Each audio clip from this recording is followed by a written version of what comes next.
први теоретичари што се јавуваат и самите патуваат и соработуваат низ Белград, Софија, Битола, Скопје, Виена. Во тие големи веќе развиени работнички центри и оттаму ги носеле тие идеи, книги, литература и слично. Во време кога се многу жестоки тие големо државни национални идеи, кои што бараат од населението да се позиционира национално, да изрази некаква лојалност кон одредена држава. Покажувале лојалност, можам да кажеме, преку класата, преку тоа што сватиле најверојатно ја сватиле својата класна припадност и класната поврзаност со останатите работници. За Солун имаме слика на групи на луѓе, работници, кои што се сосема чиста спротивност од тој вид на чиста национална дефиниција за себе си. Многу е интересно како во овој период кога треба да се решат националните прашања на низа народи што живееле на овој простор, во тој момент црвеното знаме на социјализмот го земат и го носат напред. На идеолошки начин тука се случува нешто поврзано многу со тие синдикални лидери, со синдикалното движење, она работа на терен, каде што луѓето агитираат, работат директно со работниците.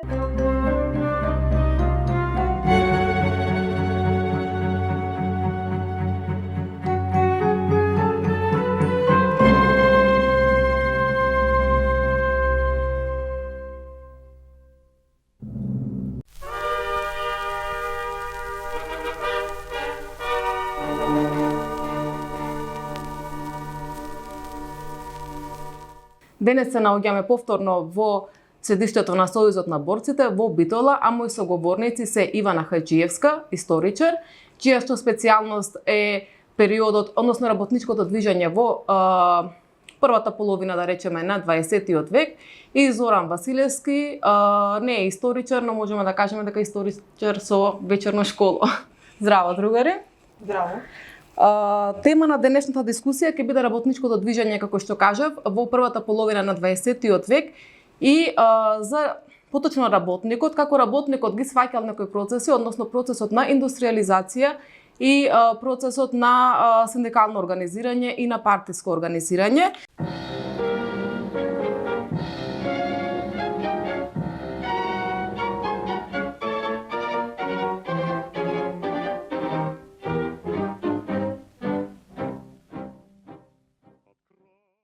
За ова цел првото прашање, Ивана, тебе ќе ти го поставам, малку да не внесеш во тој период, кои биле првите индустријски центри, да кажеме, на Балканот, како работниците се вклучувале во тие или како го доживувале, значи, индустријскиот развој. Исто така ме интересира тука каков бил етничкиот состав во тие градови, да кажам, што биле на некој повисок степен на развојот. Сметам дека е најпрво многу добро што се отвора оваа тема и ќе се посвети едно поголемо внимание. Прво, тука е она многу важно прашање за тоа како социјалните услови ги создаваат менталитетите, тоест, кои се оние додатни фактори кои што влијаат за тие политички менталитети, политички форми на солидаризирање, групирање општествено да се појават, бидејќи сами по себе социјалните услови, колку и да се тие во сурови, позитивни или негативни, не се доволни сами по себе за да создадат одреден историски настан во една поширока смисла. Од другата страна, пак ги имаме политичките идеи. Сега, кои се тие политички идеи кои што придонесувале пак еден слој од општеството да доживее она што се нарекува политичка субјективизација. Значи, самиот да стане тој слој агент на тие политички настани, вклучувања и слично. И тие две димензии се некако доста важни за да ги разгледуваме тие прашања поврзани главно кога зборуваме пред да дојдеме за темата за работничко движење, за работничко организирање. Најпрво мора да постои таа една диференцирана работничка култура, работничка солидарност или класна солидарност и освестеност. Сега, сето тоа се случува во одредени, како што кажав, материјални услови, или пак, за да не е толку апстрактно, можам да искористам еден интересен термин, историчарите обично го користат за да опишат територии или пак држави. Тоа секако најмногу се однесува на империите кои што веќе во 19 век и во 20 век доживуваат големи промени и одат кон нивна дезинтеграција. И често за да ја опишат особено економската слика на тие територии, историчарите користат еден термин кој што се вика леопардова кожа. Со тоа се опфаќаат сите оние најразлични во една империја, еве да ја земиме Османлиската империја, имало најразлични региони со различен историски развој, различен економски развој, најразличен исто така пак и базен на етнички заедници и слично. Но, доколку се фокусираме секако на македонскиот контекст, главните тези на македонските историчари, еве тука особено е важен Данчо Зографски, може би е добро и да се реферира вака за секој што се интересира повеќе па да си погледне и некои подетални информации. Тој смета дека веќе некаков индустријски развој се забележува при крајот на 19 век и сега кога се зборува за индустријски развој, секако тоа е контекстуализирано на самото време кога што се случувале тие настани. Тоа значи дека станува збор за еден можеби марксистички термин, но е главно и економски термин. Тоа се тие некои работилници, мануфактури каде што се спроведува една проста капиталистичка кооперација. И обично се поврзани со самите ресурси каде што се јавуваат, да речеме, на оваа територија. Тоа биле тие текстилни, прехрамбени работилници. Така, да, тоа е една основа каде што главни се тие поврзаност помеѓу занаечиството и трговијата. Тоа се тие први форми, меѓутоа, она што се диференцира во тој период, можеби некој ќе каже, тоа не ни наликува таа слика на индустриализацијата која што ние ја знаеме за Англија. Да. Но невозможно е да се прават такви споредби, бидејќи, како што кажав, контекстот е различен, но на што се разликува, се погледнува токму во самите слоеви, како тие се развиваат понатаму. И сега што се однесува за работништвото како слој, повторно тука ми е важно на самиот почеток некако дури теоретски да се позиционираме. Има еден исто така одличен историчар И.П. Томсон, кој што токму се занимава со историјата на работништвото. И тој вели дека не треба да се очекува дека работничката класа се појавува во некој момент како што се појавува сонцето. Бидејќи таа е, всушност, вели тој, присутна за времето на своето создавање. Таа се создава во тие некохерентни, нееднакви процеси, каде што имаме одреден контекст, имаме реални луѓе, реални ситуации, животни екзистенции кои што учествуваат. И токму на тој начин ние треба да го гледаме диференцирањето пополека, дури во тие османлиско-феудални видови, специфичен е тој економски систем на Османлиската империја и како што се развиваат понатаму. И сега клучен момент, некоја година, за да можат сите што се заинтересирани да се позиционираат, е тој период 1908-1909 година, каде што веќе има поголем број на државни се тие со дозвола на државата, тако вид на некои индустријски предпријатија. Извини, тоа после младотурската да, така, во тој период, да. Да. И што е важно тука да се свати, дека всушност Солун е тој еден гравитацијски центар околу кој се одвиваат тие индустријско-трговски мрежи и таму и се јавува едно големо работничко движење. И сега тука што е интересно, некако да го поврзиме и со нашите контексти, тоа дека архивските податоци покажуваат дека и покрај тие услови економски што ги кажавме, кои се не толку развиени и слично, имаме и тоа како поврзување помеѓу работниците и тоа на едно синдикално ниво, помеѓу тие предпријатија, индустријски и слично, кои што постоеле баш на таа мрежа помеѓу Солун, Гевгелија, Битола, дури градчиња како Драма, Кавала, Корча, бидејќи иако денес можеби ни звучат тие како помали единици и така натаму, тогаш биле центри на тој некој индустријски развој, трговија и така натаму. Имаме доста интересни примери. Се развива синдикалното движење, како што кажав, но се развиваат и некои хуманитарно-социјални организации. Имаме примери дека и во Битола во 1908 година се појавува една организација која што се викала Класно сознание. Тоа било едно, го носело како тој презнак на работничко просветно друштво, што е доста интересно, што ни укажува дека веќе се работело и нели на тој дел на политичко образование на работниците.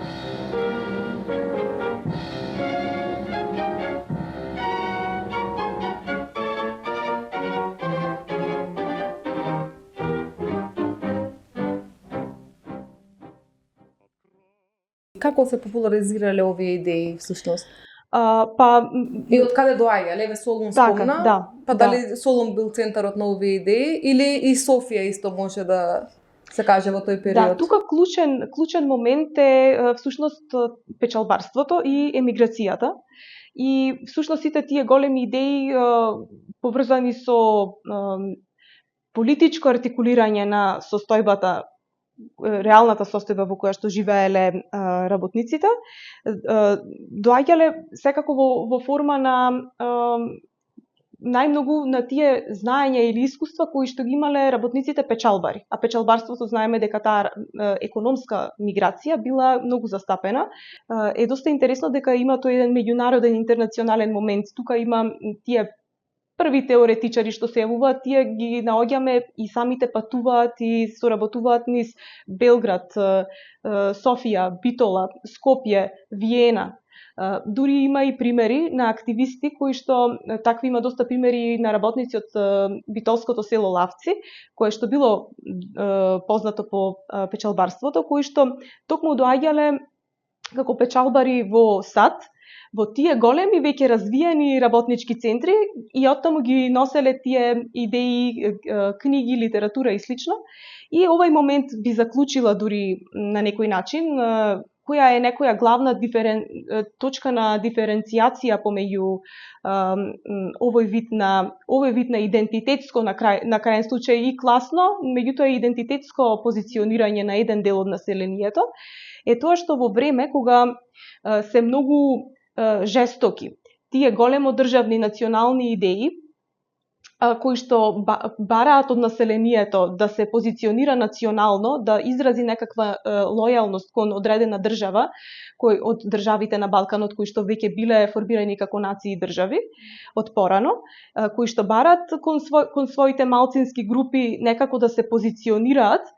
Имаме слика, посебно затоа што зборувавме за Солун, имаме слика на групи на луѓе, работници, кои што се сосема чиста спротивност од тој вид на чиста национална дефиниција за себе си. И имаме тука групи кои што се мултиетнички и интеррелигиски. Да речеме, списанијата кои што ги издавале весниците на работниците, еве и на Солунската федерација, на Синдикална федерација на работниците, која што се создала исто така во таа година 1909 која што ја спомнав. Таа се весникот на федерацијата се издавал на грчки, турски јазик и на ладино, бидејќи имало доста и еврејско население во Солун во тој период. Така што тоа ни укажува на една сосема нова димензија на како врз која основа започнува еден слој од општеството да се организира и тоа многу се разликува од тој вид на национално идентификување и покажување на лојалност кон држава или кон групи други и така натаму. Туку покажувале лојалност, можам да кажеме, преку класата, преку тоа што сватиле најверојатно ја сватиле својата класна припадност и класната поврзаност со останатите работници. Сакам тука да се надоврзам на ова што кажа дека весникот се издавал на еврејски рече ладино, и на турски. Исто така и весникот вестникот Социјалистичка зора, кој што патаме прв нели вестник, мислам дека со социјалистичка содржина, така? Поправете ме ако грешам. После Првата светска војна. Така? Излезе, Исто така се објавувал и на турски јазик. И тоа Да, тоа ни укажува на таа мултиетничност која што владеела и која што не наоѓала на некакви задршки, не била причина нели за тие некои конфликти етнички и слично, кои што пак биле доста присутни во некои други организации кои што биле со основа на нели револуционерни организации политички, меѓутоа биле за решавање на некое национално прашање. Не мора да е само македонското национални прашања, имаме отворено многу на Балканот, помеѓу доста националности, така што ова е доста еден вистински историски момент каде што политичкото организирање веќе започнува да е масовно, но на една нова категорија, на класната категорија. Да, и без тие задршки што спомена. Затоа реков еманципаторски, бидејќи еве и во денешно време, знаеме во 2018 што се случуваше пример со предлогот за употреба на јазиците, за законската измена или. Да се надоврзиме Зоран малку на тебе сега, еве и овие примери што ги спомна Ивана на здружување на некои револуционери, да кажам, чекори на правење на работници, се правеле во првата половина на 20-тиот век, кога работниците како маса биле малку. Реално, значи, тука имало повеќе земјоделско нели население, тој пролетаријат уште не бил целосно изграден, да речеме. И сега тогаш покажувале поголема револуционерност и поголема борбеност отколку денес. Денес работниците се, мислам, 90% од популацијата сме работници, но денес луѓето не се борат да кажем за своите права, не за да ги унапредат, напротив, туку не за да ги задржат правата што ги добиле претходно. На што се должи тоа? Како можеш тоа да го искоментираш? Дали е точно тоа што викат дека колку е полошо, толку народот станува поотпорен? Дали сме сега во некоја комфортна зона и затоа... Па многу фактори се во игра, како за се во животот, без разлика дали се работи за минатото и за сегашноста.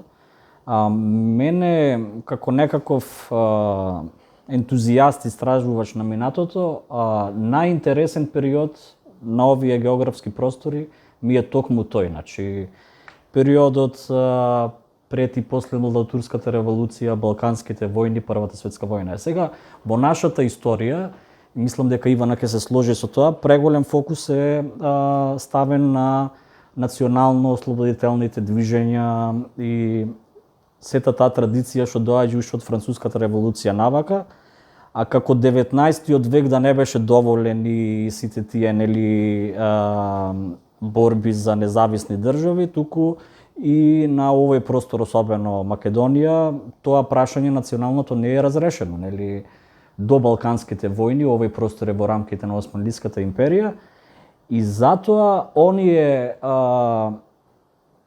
активисти поново, по тогашни термини револуционери, многу е интересно како во овој период кога треба да се решат националните прашања на низа народи што живееле на овој простор, во тој момент црвеното знаме на социјализмот го земат и го носат напред. Дека што полошо, толку подобро за работничкото организирање, не мора да значи, затоа што гледаме дека иако биле малце работниците, не значи дека биле сами. Од една страна, значи, како што спомна Ивана, преку печалбарството, ако се извезувала работна сила, се увезувале идеите.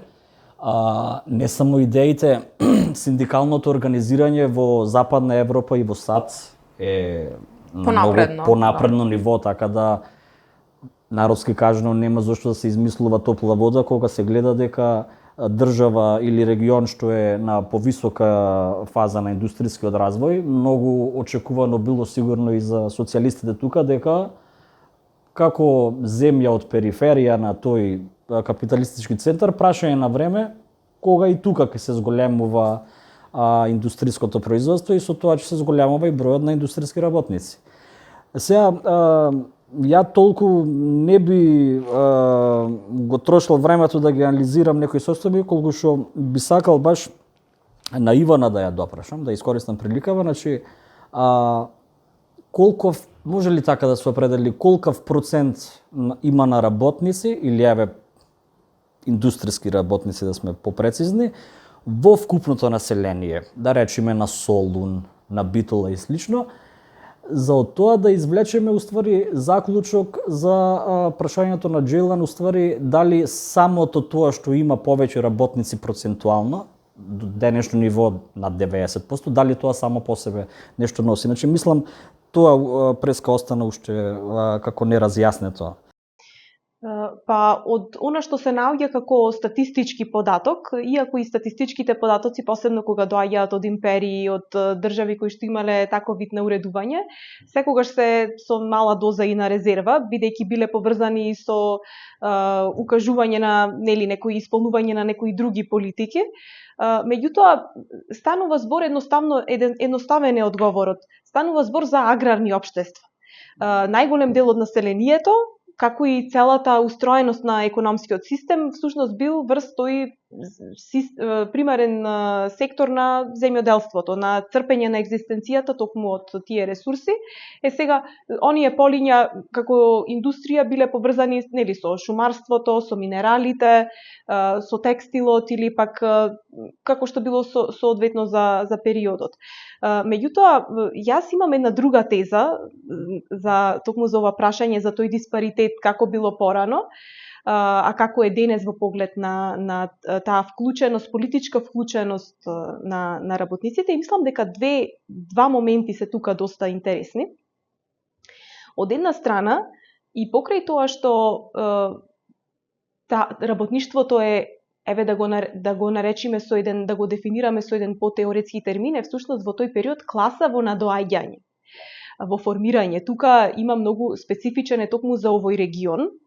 Тоа е една карактеристика на работничките, на индустриските работнички слоеви, која ќе биде доминантна дури до 1941 година, да речам, дека станува збор за еден преоден слој. Значи, работниците, наједноставно кажано, се всушност најголем дел се сезонски работници.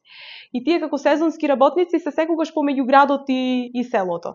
Меѓутоа, процесите се започнати, нели? И како што кажа и ти, таа емиграција, тие искуства кои ги стекнуваат таму, кои што ги имаат во таа индустрија која што тука постои. Примерите што ги имаме, например, во Солун, пак во тој период има, чисто да се навратам, има и милитантни работнички штрајкови. Така што и тоа е интересен момент, како пак каде што има поголема концентрација на работничката сила, имаме и милитантни штрајкови големи и слично. Имаме вклучување и соработка, да речиме, со различен вид на работници и од слободните професии. Доаѓа до една промена и на самиот урбан пейсаж.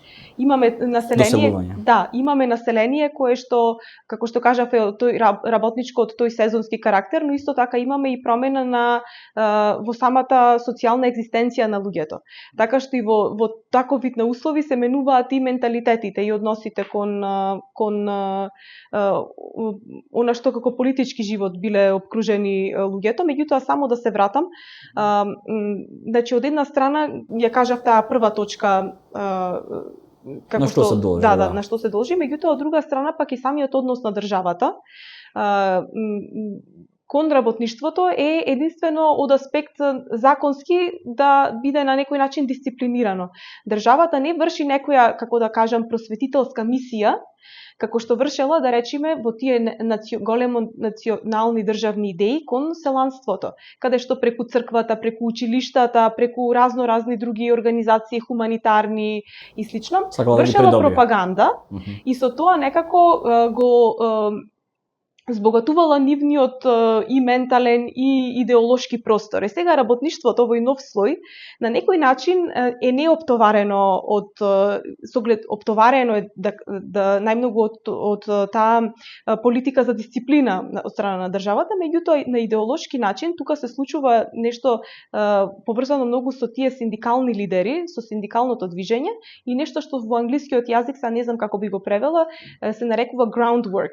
Она работа на терен, каде што луѓето агитираат, работат директно со работниците, таа поврзување на теоријата со тие практични екзистенцијални моменти, и се добива всушност многу лесно едно образовано, политички организирано работништво. Она што денес би сакала сега да го поврзам, она што денес се случува е всушност живеејќи во таа една софистицирана ера во идеолошка смисла на капитализмот, каде што владеат оние теории нели за етички егоизам, владеат тие некои теории нели на идеолошко ниво се доминантни, не само што владеат, туку се доминантни, дека не постојат веќе дека не постојат повеќе ни класите, ни слично индивидуализмот, тоа цело време гонење на сепството, на пронаоѓање на себе си и слично, доведува толку многу работништвото да е оптоварено со тие идеи на идеолошко ниво, така што многу е тешко нели на денешната организацијска работа во тој поглед, тоа е всушност најтешко е таа идеолошка магла да се разбие. Така што тоа е една интересна теза. На тој начин можеме да го разгледуваме од тој период како што ти многу добро ни го позиционира прашањето, каде што имаме дисперзирани на некои места работници и слично, меѓутоа имаме една теренска работа која што била многу подобро организирана. И тоа е време каде што чисто само да се навратам, ќе бидам кратка, тоа е време и од нашите контексти се јавуваат некои големи, дефинитивно јас би рекла дека тие се и џинови на теоријата во контекстот кој што тогаш постоел. Тоа се луѓе како Веле Марков, Васил Главинов, Димо Хаджидимов, Димитар Влахов, Илија Плавев, Роса Плавева, тие се последниот пар кој што го спомнав, се всушност повторно во 1909 година, многу е таа година е полна некако со тој вид на настани, е некако како пресвртница можеби во погледот на работничкото движење. Тие ја воспоставуваат тогаш и првата Скопска социјалистичка партија. Понатаму Роса Плавева, таа е многу интересен карактер, бидејќи таа е поврзана всушност еден друг аспект, кој станува лидерка на тоа женско движење во поглед на работништвото и така натаму. Доста интересен факт за неа е дека во 1917 година, мислам дека беше, организира една петиција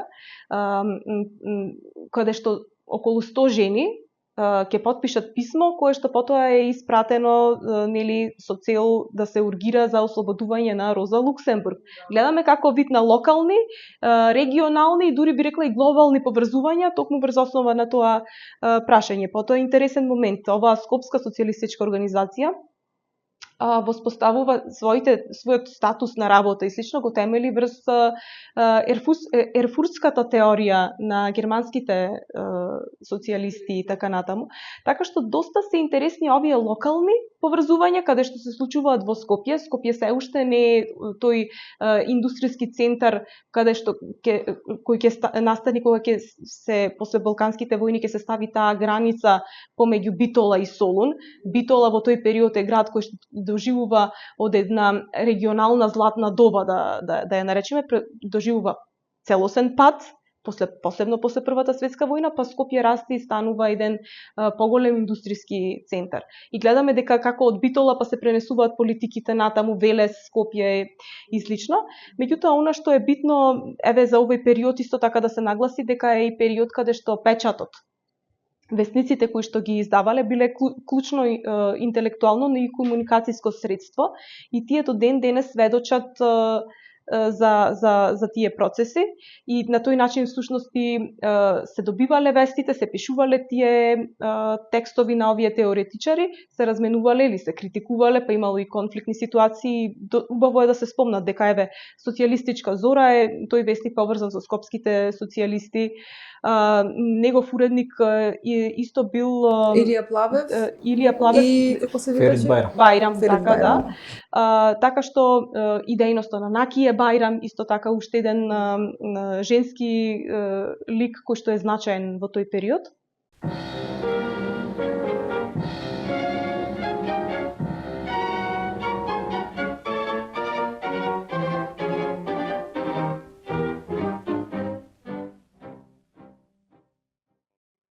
Се тука малку сакав за работните услови кои биле во Кралството Југославија, ве ги спомнавме Илија Плавев и Роса Плавева. Роса Плавева мислам дека била активна во текстилната индустрија, додека пак Илија Плавев во кожарската и чевларската индустрија. И баш кога ги работевме репортажите, најдовме некои податоци дека не знам по еден грош, два као се плаќале. Дали тоа влијаело всушност нивната лоша положба да тие се обратат кон синдикатите? Која е тука нишката на поврзување? Па јас ова наместо низ некои, не знам, сувопарни статистички податоци, иако и такви се наоѓаат поврзани се со действувањето на работничката комора, на уредот за осигурување на работниците, кои што биле всушност државни организации.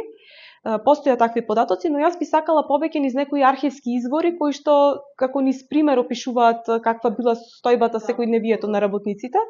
Па така за еден работник од Битола, податок од 1920-тите години доаѓаше, тој кажува, еве ќе го парафразирам, вели јас дневно работам еден пар чевли и добивам 3 динари.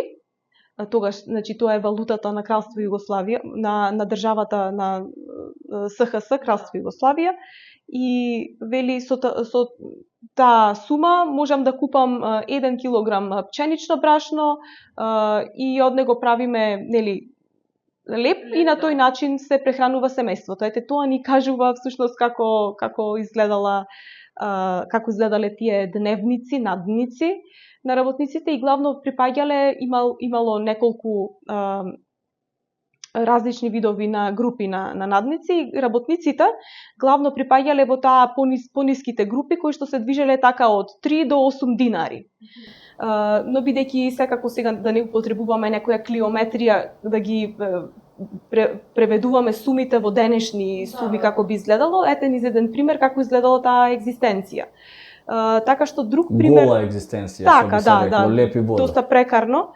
И од друга страна пак, она што е интересно е дека се менува урбаниот пејсаж. Од една страна, да, тоа е индустрија во зародиш, но луѓето се појавуваат и многу од тие жалби кои што луѓето протестирали и се жалеле, бидејќи новите индустријски предпријатија, фабриките, еве еден извор беше доста интересен, укажува дека во Скопје, во текстилна фабрика, се собираат околу 200 луѓе, тоа се работници, преку цел ден во 2 смени, нели? Се создава голема гужва, се создава луѓето се жалеле токму на тој вид на нови појави во градот кои што претходно не биле толку многу доминантни. Фабриката исто така предизвикувала звуци, бука, голем гареж и сето тоа што како производ на индустријскиот процес се јавувало. Така што некако имаме еден богат нов урбан пејсаж кој многу се разликувал од оној османлискиот. Веќе тие процеси се во тек. И друго нешто каде што дефинитивно можеме да го погледнеме тоа диференцирање токму во контекст на твоето прашање, каков бил животот, како се огледувало, е всушност и дури во областа на културата и во областа на уметноста. Се создаваат, еве, би го препорачала јас македонскиот модернист Мартиновски, сликарот, да се погледат, нели, како тој го опишува, ја опишува новата социјална реалност. Исто така во списанија како Луч, кои што биле отворале простор дури во тој период на Кралство Југославија, каде што тие теми не биле офаќани често, отварале простор за тие битови драми, писатели кои што низ поезија и слично ја опишувале новата реалност на работниците. Таа култура, нели, кочораци не е еден експлицитен пример. Имаме нови форми на солидаризирање, здружување во градовите, низ Битола, Скопје, Велес, Прилеп, каде што низ спортски здруженија и низ културно-уметнички здруженија веќе луѓето се сојузуваат или се здружуваат токму врз основа на класната, на класната основа, но и тука веќе јас би додала и на класниот идентитет, бидејќи се идентификуваат себе си, има некаков посебен вид на солидарност, токму која што произлегува од таа нивна пролетерска екзистенција. Ја, ако може едно дополнување, пошто фактички мене ми го постави прашањето, ама јас сакав да соберам доволно информации за да коментирам. Значи, од ова што го дискутираме, споредбата со денес може да се направи на следниот начин. Денес државата, капиталистичката класа, сека да има вложено многу пари, многу труд, многу, како да кажам, институции, формални, неформални, кои што работат работниците да ја изгубат класната свест. И да ја изгубат со самото тоа и вербата во класната борба. Дел од таа стратегија е и за овој период, што не е многу одамна, пред 100 години, меѓу двете светски војни, е да не знаеме што се случувало во тој период. Например, ако останеме само на формалното образование, основно и средно, за тој период ќе имаме впечаток дека едноставно главната борба на овие простори било, да речеме, македонците да го изградат својот национален идентитет различен од србите, од бугарите и слично. А кога учиме во школа за битовите драми, застануваме на тоа колку била тешка положбата на македонскиот народ, пример. Пак е, значи, образованието некако фокусирано на националната изградба. И сега тоа само по себе не е лошо, нели? Секој народ своето национално прашање сака да си го реши.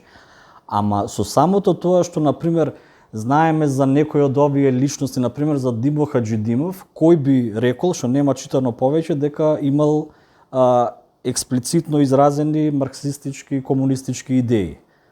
За него информациите се дека се борел во рамките на Македонската револуционерна организација.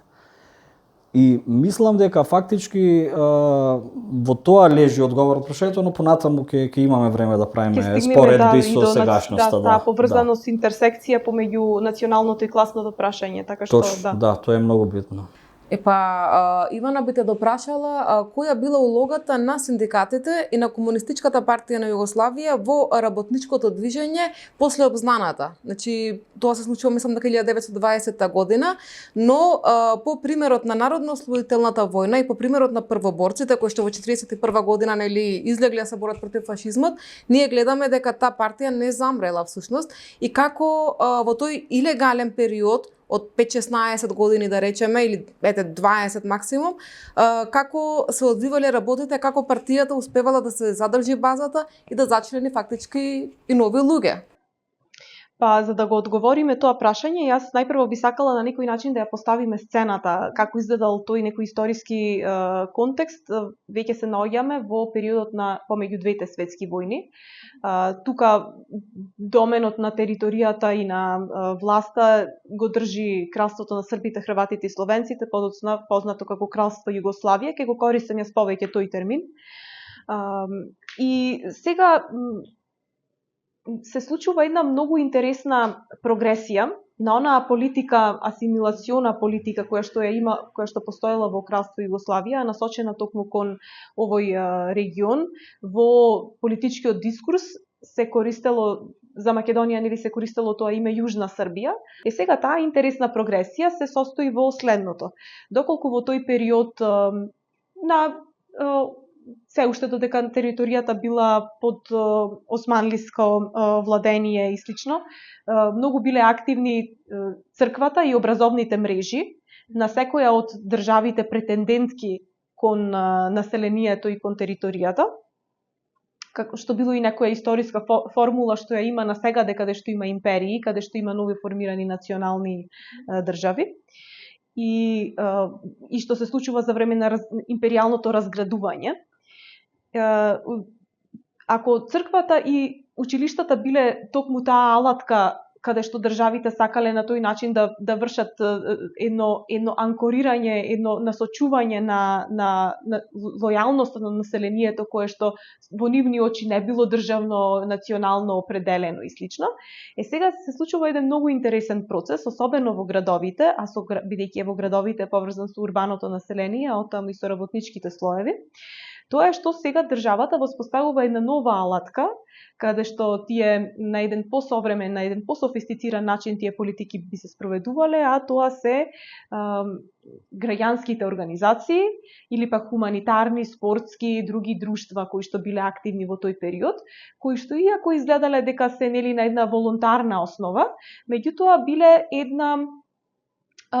еден дел платформиран од самата држава, поддржуван на разни начини, дали преку општинската власт, дали директно преку дури преку кралската управа. Например, зашто станува збор? Станува збор за организации како Соколското движење, Соколското друштво, кое што имало своји соколани низ повеќе градови. Спортски друштва се тие, спортски друштва, да, тоа е пансловенско движење, кое што во секоја држава каде што се јавува, всушност го завзема тој еден национал-романтичен став за изградба нели на силен народ низ здраво тело. Тоа се тие политики од 20-тиот век кои што веќе насочуваат нели и кон оние политики на почетокот на фашизмот, нели за здравје, за тело, за силна нација, силен народ, но ова се јавува повеќе во некој пансловенски контекст, се јавува исто така на територија на денешна Чешка, исто така во период кога и таа како нација, држава започнуваат тие процеси кај нив пак за делење од империјата каде што се наоѓале. Така што понатаму се јавуваат и интересни движења како движење на трезвеноста. Тоа било едно конзервативно граѓанско движење, кое што имало исто така своји друштва, се фиксирало повеќе на младината низ градовите со цел да е некаква дури и како морална пречка кон дерадикализација од нивно влегување во комунистичките младенски организации и слично, претендирајќи повеќе таков некој живот како со целта да се создаде, тоа го пишува и во нивните извори, лојален и добар граѓанин на државата, да. И всушност тој лојален и добар граѓанин, иако вака моралистички звучи како нешто позитивно, меѓутоа тоа е таа слика на национална лојалност која што државата, платформирајќи ги овие организации, сакала да ја воспостави. И тука се исто така тие некои патриотски женски организации, коло српских сестара или друштво на српските сестри, кои што низ тие хуманитарни акции и слично се фокусирале на женската младина, низ начини на образование и помагање на женски занаечиски училишта и слично на оваа територија, действувале уште од Илинденското востание, но целта била, иако сето тоа звучи како хуманитарна активност и слично, целта била да се создаде токму повторно оној модел на жена која што ќе ја репродуцира нацијата, значи тоа е еден конзервативен модел. И сега гледаме дека како овие се еден софистициран модел на она што црквата и училиштата го правеле може би до првата половина на 20-тиот век. И сега во 20-тите, 30-тите години имаме пак со развојот на синдикалното движење, со развојот на, како што кажавме, и класното освестување кај овој диференциран веќе социјален слој, како контрапункт на овие силни организации кои што биле поддржувани, имале секогаш можност во салата на градскиот театар да одржуваат своји предавања или слично настани, кои што имале можност да одржуваат дури комеморативни настани и да го мобилизираат цел град. Имаме еден контрапункт кој се создава, а тоа се тие културно-уметнички друштва.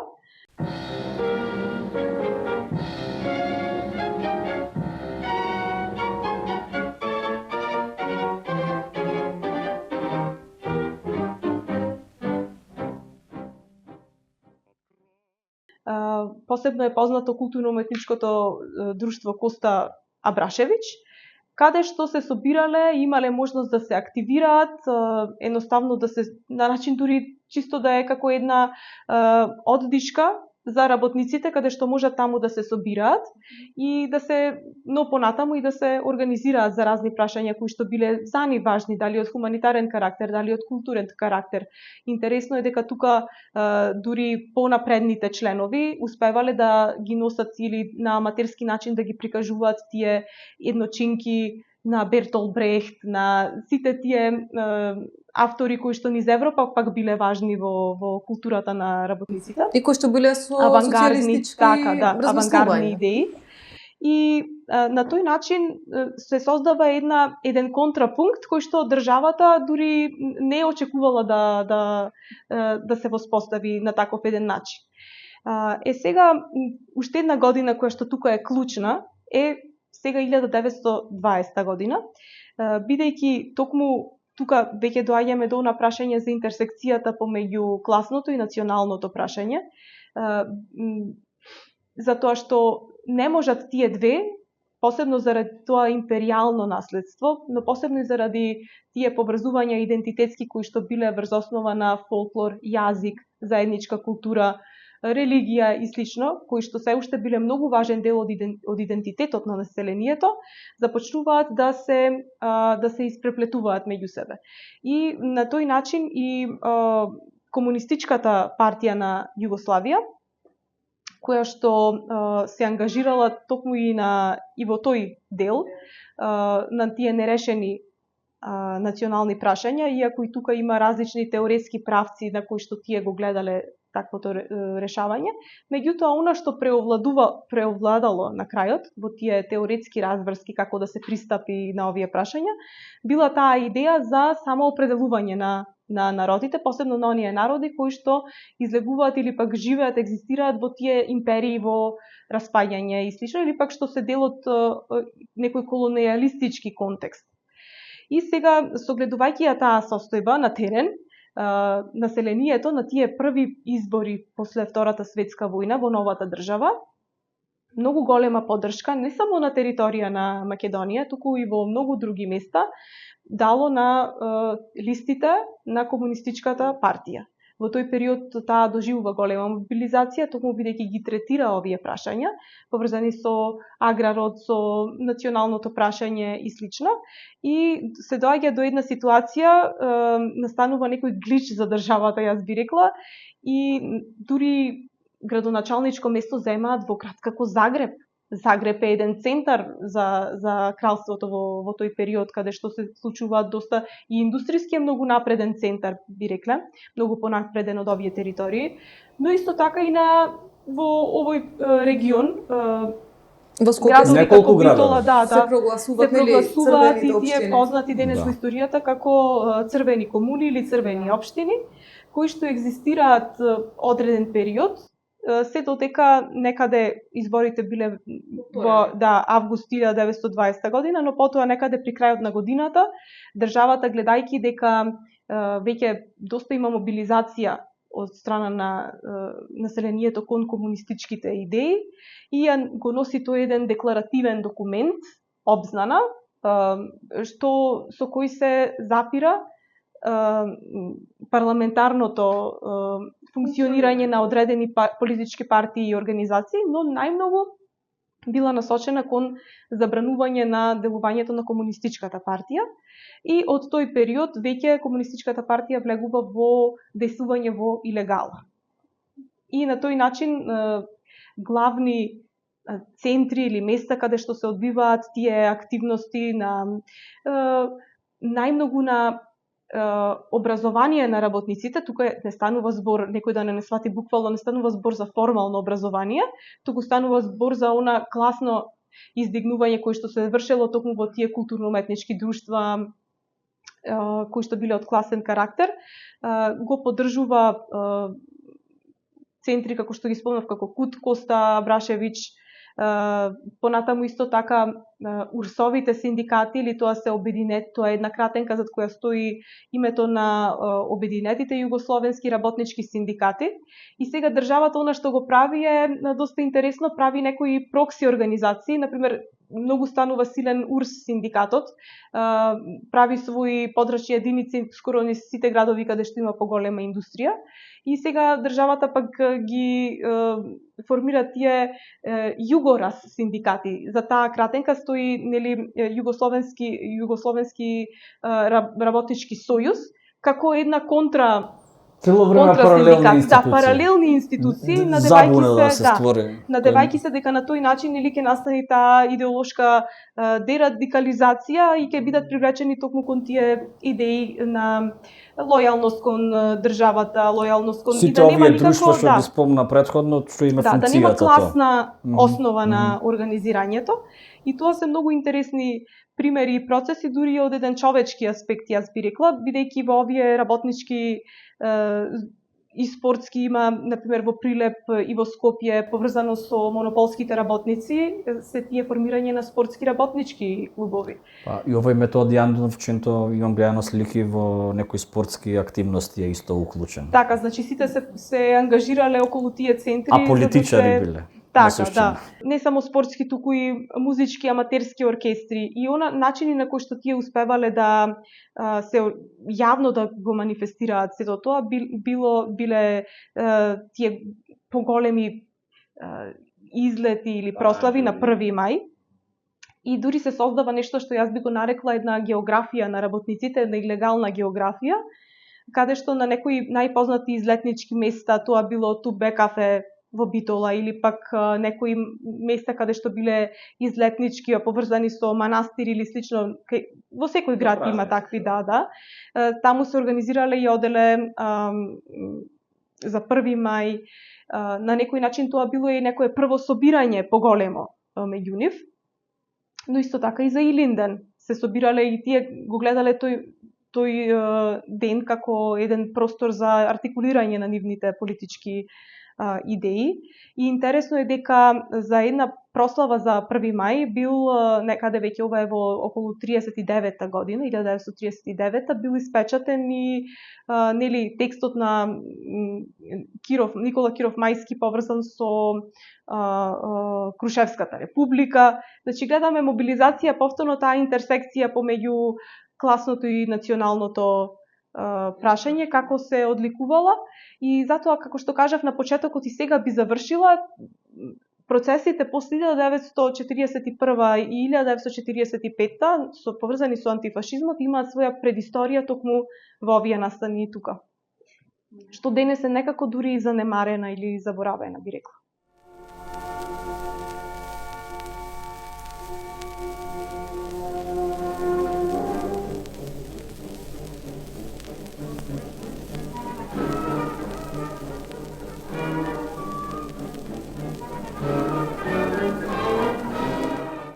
Па како што спомена Ивана, значи меѓу двете светски војни, Комунистичката партија на Југославија и не само на Југославија, туку воопшто комунистичките партии во светот, гледаме дека тоа класното и националното прашање одат заедно, но во нашиот случај и аграрното прашање одело заедно со националното прашање. Зошто се одлучиле за таков пристап и од денешен аспект, дали како можеш да ја коментираш резултатите од таквото действување? Поентата беше дека како што капиталистичката држава или таа уставна монархија, како да не речеме, како што сакала да го освои умот на секој свој поданик, уште повеќе на тоа била повикана и Комунистичката партија.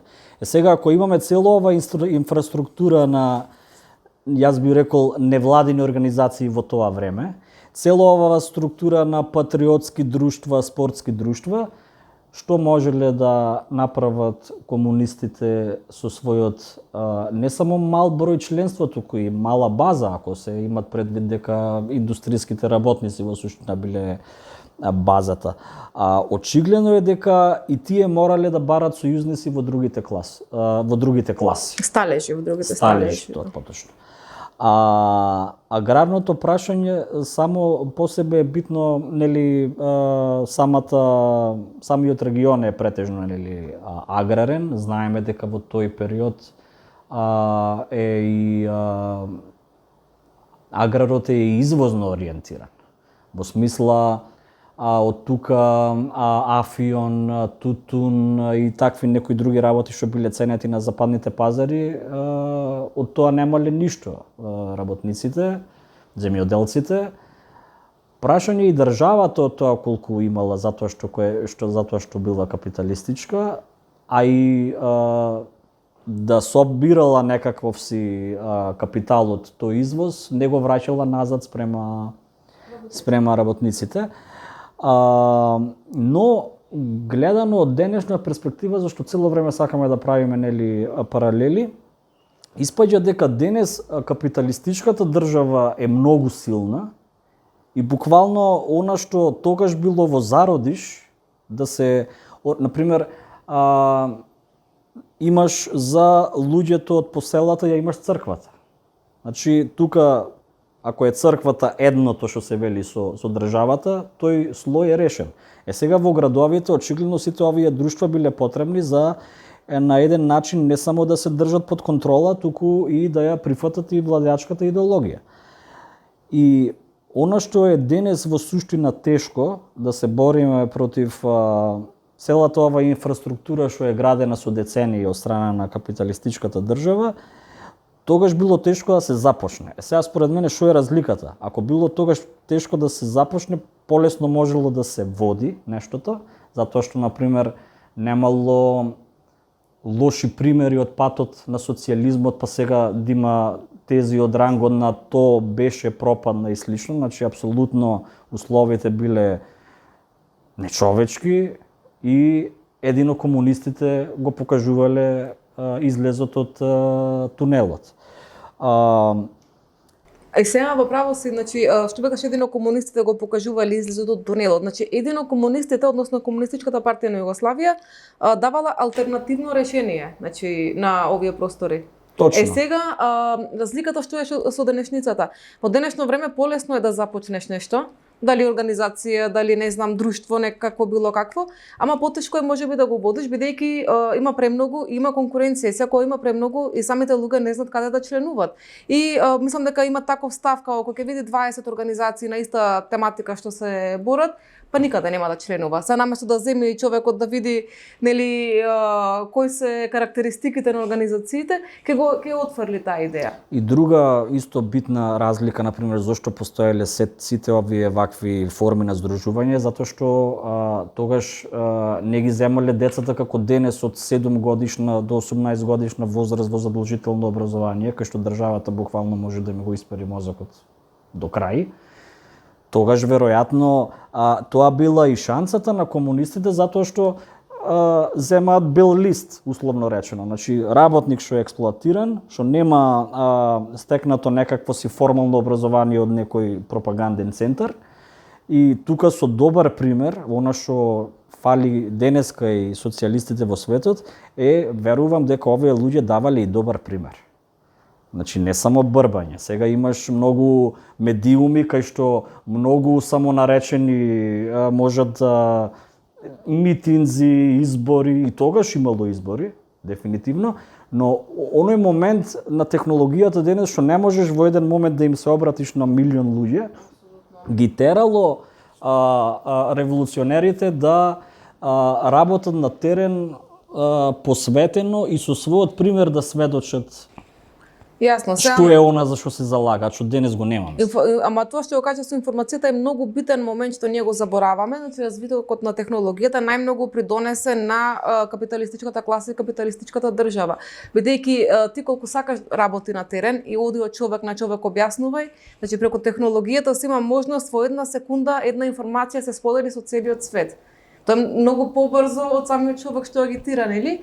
И плюс со сите други алатки за манипулација на свеста. Социјални мрежи. И што кажа Иван Остар дека нели тој работнички идентитет го стекнале, а сега се повеќе се губи тој работнички идентитет. Се помалку луѓе, особено млади, ќе сретнете што ќе кажат дека е работник. Бидејќи работник се поврзува со нешто, со човек што работи во фабрика, а не дека работници се сите луѓе кои што живеат нели од својот наемен труд. И тука може кратко ти Ивана знам дека работиш на полето на политиките на сеќавање, мислам дека ова се поврзува малку поимањето на работник во денешна смисла. Дури пролетер ако се рече, мислам пролетер не го спомнувам бидејќи тоа е целосно избришано, ама работник. Зошто денес луѓето не се идентификуваат со терминот работник? Па да, веќе тука е навлегување и во тие како што кажа политики на сеќавање, меѓутоа и самата идеологија на како што кажав еден софистициран вид на идеолошко поимање на капитализмот и слично, каде што луѓето многу повеќе ги користат тие термини за биди најдобрата верзија на себе си, издигнувај се себе си. Цело време тоа себе си не води кон она што некои филозофи уште во 20-тиот век го нарекува атомизација или отуѓување, без разлика дали настанува тоа во форма на заедница или во форма на цела класа, на цел слој. Така што имаме таа форма на свртување целосно само кон себе си, меѓутоа на тој начин луѓето веќе ја губат способноста на сојузување со другиот. А овде имаме, еве ќе се навратам, ти велиш дека денес има многу здруженија, човек не знае каде да се обрати, каде да се зачлени или слично. Каде да се обратам, бише пукнав. Меѓутоа, интересно е дека, верувам дека на многумина овој податок нема да им е познат, во Битола, што, како што кажав, после Првата светска војна бил град кој што доживеал пад, и економски, и демографски, на секаков начин. Во тој период постоеле такви како државно платформирани или пак едноставно од таа сфера на граѓанското здружување 60 организации различни, кои што во различен период делувале, меѓутоа да земиме тој некој декаден простор 20-тите, па потоа 30-тите, тогаш се развиваат, има еден бум на тој вид на здружување. Од една страна, да, тоа се тие нови алатки на државата кои што ги спомнавме, меѓутоа од друга страна пак тоа е период каде што луѓето, посебно низ цела Европа помеѓу двете светски војни, ги сакаат на идеолошко ниво тие големи наративи. Сакаат да се приклучат и да се сојузат, да бидат дел од една поширока заедница или слично. И мислам дека тоа е една клучна разлика што има настанато, би рекла, и се има засилено најмногу после Втората светска војна, посебно во западниот свет, каде што се оди многу повеќе на тоа свртување кон себе си, атомизација на единката и губење на таа волја или пак едноставно на тој идеолошки модел, каде што постои таа соработка или пак вклученост во некои големи движења, бидејќи марксизмот, било која од тие негови политички гранки низ кои што се развива и стекнува политички манифестации, држави и слично, е едно големо движење, тоа се масовни партии, масовни движења, каде што луѓето се откажувале од дел од својата слобода, за да се постигне една колективна борба на луѓе кои што се опресирани, па за сите да се ослободат. Па не биле отуѓени, се гледале како дел, односно своето ослободување го гледале како дел од ослободувањето на целата маса. Како единствен начин. И тоа е многу интересно прашање за размислување, кои се тие фактори, модели кои што предизвикуваат таква еден цел шифт, една промена во епохалната свест. Во вредностите, би рекла, така, со луѓето што ги негуваат, да. Да, за ова мислам дека посебна емисија, посебна дискусија треба да направиме. Јас добивам впечаток дека фактички забранета историја ова дури до толку потисната што и кога се припремавме за емисијава и сега за време на разговорот дознаваме некои информации што се шокантни, например 60 организации во Битола во тоа време кога ја фаќа веќе удолницата Скопје се развива. Исто и други податоци до кои стигнавме, значи буквално едно живо општествено живење на работниците што денес не е случај. Па добро е, да сме назадувале. Ревизионизмот што го спомнуваме, најмногу се случува фактички на работничкото движење и тоа целно, ако веќе сме свесни дека живееме во капиталистичка држава и дека цел процес на уредување на државата се уредува преку таа премиса на профитот и све, значи нормално дека се што било различно и против тоа ќе се трудат да го избришат. И мислам сега ние толку знаеме, замислете во 50-60 години што ќе се случи со генерациите. Многу мина не ни знаат што е сојуз на борци, тука каде што сме сега не ни знаат дека постои, зошто постои така натаму. Другари, јас би завршила тука дискусијата, ако немате дополнително нешто да додадете, мислам дека ја опфативме од повеќе аспекти. Да. И од секој си зависи да се истражува понатаму. Ивана? Да, се согласувам. Да. Добро, почитувани гледачи, ви благодариме на вниманието и морам да потсетам дека се уште сите сме работници, односно сите кои што работиме и екзистираме од нашиот труд, значи од нашата плата од нашата наемна работа, се уште сме работници и тоа не може да се смени со други, не знам какви фрази. Благодарам.